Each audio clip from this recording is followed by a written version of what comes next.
So I want to start by talking to you about the 90,000 hours. Did you know we spend 90,000 hours in our work over our lifetime? And that's an incredibly long time. And surveys suggest that 70 to 75% of us are completely disconnected with the work that we do. And that's a Gallup survey. And I'm guessing you're here because you don't want to be one of those people. You want to have this incredibly connected career. You want to feel that what you're doing is purposeful. It's quite driven. You're here because you want to contribute to something. And I call it waking up motivated and going home fulfilled. And I know exactly what this feels like. So as Anna said, I'm the founder of Empowered Leaders in Tech. I'm a high performance and leadership coach, and I'm also a global head of data. So I know from my 15-year career in IT that it can be quite challenging to achieve levels of career growth. And I'm going to talk to you more about my story as we go, and hopefully you can learn some things from that. So when I talk to people about what they're trying to achieve, these sort of words come up quite often. I want to be confident, but I want to be really confident and competent at what I do. I want to be able to have an impact and influence on others. And that's something that you can all do. And it's about how do we find out what personal growth we need to do alongside our hard skills. We're all really good at developing and honing our hard skills. And I did that for years, but it wasn't the answer. Following the same steps as somebody else, it's not that simple. Having the same qualifications, it doesn't mean you'll get on just the same or that you'll have that same impact that you want to. And when you have that potential right inside you, it can be really important to grab hold of it and do something with it. Feel the fear and move on anyway. Of course, there's some problems, as we know. And one of them is that we have this psychology that we believe when we're happy, we will be happy when we've achieved X, when we've had this promotion. I was definitely there. When you have this big house, when you have done the thing that is your next goal in your career. And 80% of millennials that were surveyed said that they thought they'd be happy when they were rich. And the reality is so many research studies have proven that having money doesn't buy you happiness. It doesn't make you happy at all. So we need to figure out, how do we get happy now so that we can get strong and fulfilled to show up every day in full flow without waiting for that ta-da moment where you finally achieve something, because that goalpost is always shifting. When you get that promotion, when you achieve that leadership title, it doesn't mean everything changes for you. When you get there, a whole new challenge comes before you, a whole new career goal that you want to strive for. So moving on from here, you're thinking, I've got to do hard work, I've got to do the hustle, I've got to do long hours, and that will equal success. When the reality is we know that being in a stressful situation, we don't perform at our best, and we need to find a new, more sustainable way of doing things so that we can advance. And then here we have another problem. Our level of support has gone down, but the pace of change has rapidly gone up. And you're here probably because you want to build your supportive network, and that's fantastic. You're the kind of person who's going to network, you want to meet people, you want to find that inspiration and your peer support, and that will really help you. Because whilst our support's gone down, particularly in the pandemic, and the change in tech is really high, we need to maintain a level of a support network. And that's what really successful people do. So you see, what happens in our career is we have 3 stages.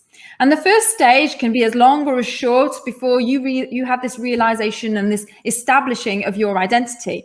This is where you develop limiting beliefs, or you develop factors that from experiences that you have when you're a child, when you're at school, what somebody tells you you're good at, and we embed them and they start to form these limiting beliefs for us.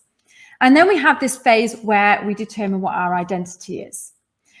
So we start to embed all of these limiting beliefs internally. We see others succeed, leapfrog over us, do things or get on. Maybe their face fits and you feel that yours doesn't.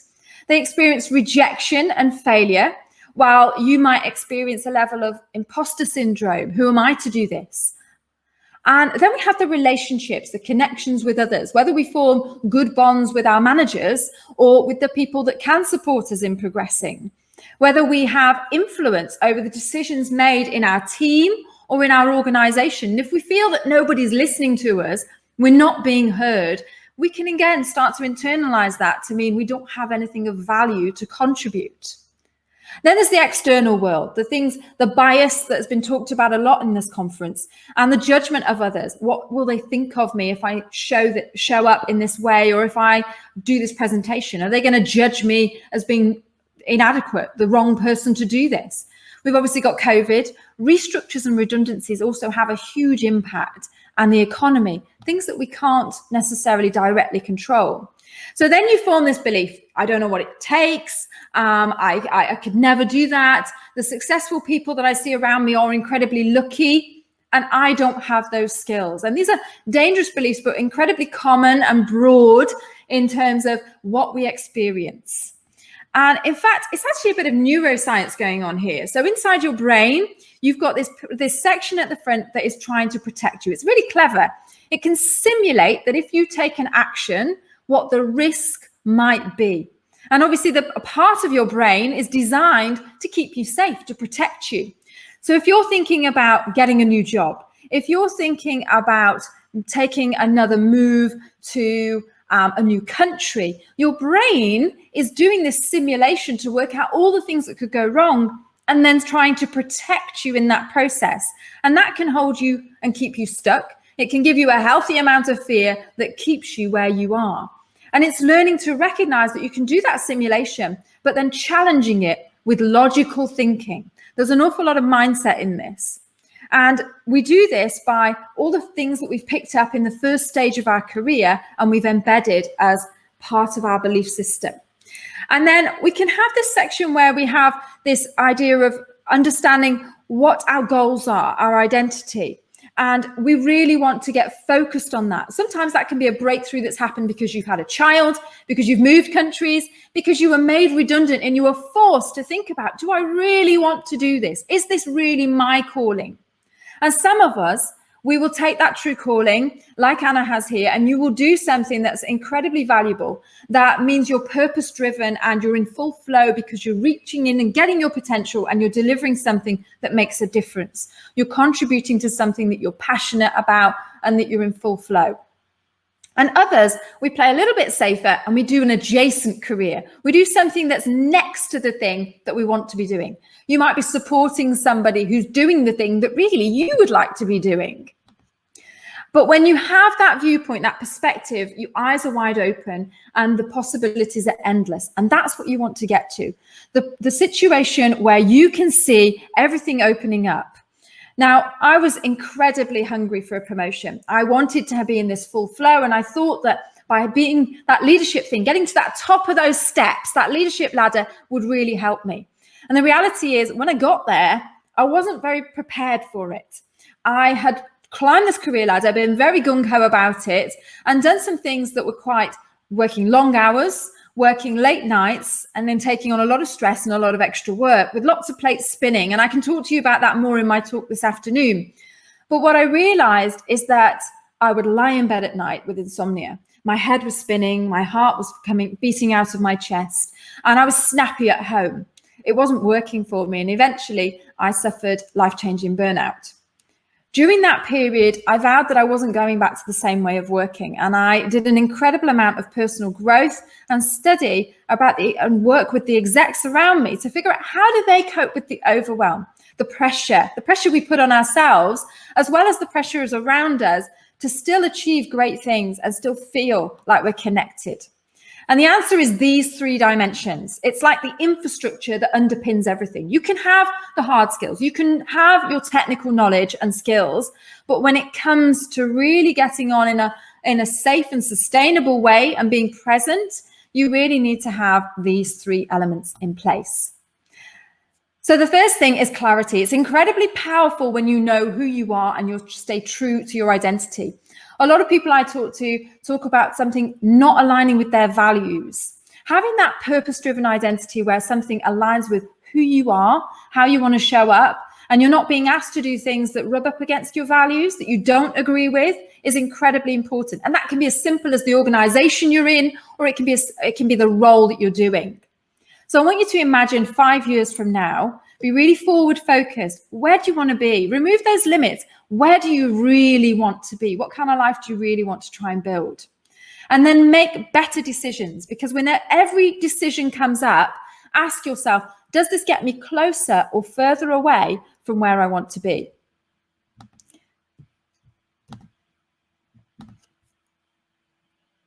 Because long-term thinking will affect and improve your short-term decision-making. So envisage your future frequently. And by future frequently, I mean every single day. Think about what is it?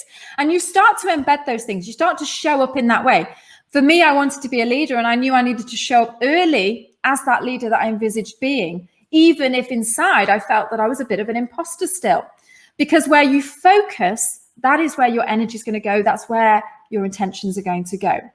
And then write down your goals. There's some incredible research that proves that there's 14% of people who write down who have goals, they're 100% more likely to be successful by their own definition than people who don't have goals. And there's another 3% of people who are 300 times more likely to achieve those goals simply by writing those down and committing to them. And then the second element of your 3D dimension is whether you believe you can or you believe you can't. Going back to those limiting beliefs. I don't have what it takes. I could never do that. I don't have the skills. The successful people are incredibly lucky. You need to be able to see it, to believe it in your own mind. Really difficult. What you're doing here is great. You're showing role models in each of these scenarios, and those role models will serve to others to show other people what can be done. But even when you can't see that trailblazer, you can't see that person doing the thing or your face fitting, you have to see it in your mind to know you can do it. You want to feel more confident, more comfortable, feel happier, believe in your future, and take control to make it happen. Because you know your thoughts at the top of this grid, your thoughts, I am good enough, I'm not good enough, I can learn this, affect your feelings. Your feelings then affect the behavior, the action that you take. And we all know that it's only by taking action that we start to see results. Sometimes there'll be failures and you'll have to go back round to your thoughts and make sure you don't internalize those failures of, I applied for that job, but I didn't get it. I'm not good enough. You need to reframe that to, it's okay. I'll work harder. I'll try harder. I'll practice. I'll be better next time. Or maybe the role wasn't right for me, but I'll find a better one. And that's your thoughts driving your behavior, which in turn drives the results that you're getting. Your mindset is incredibly key here. And here's some actions for you, some really practical actions. I want you to think this, not that. Every time you've got something popping up in your head, I'm going to think this, not that.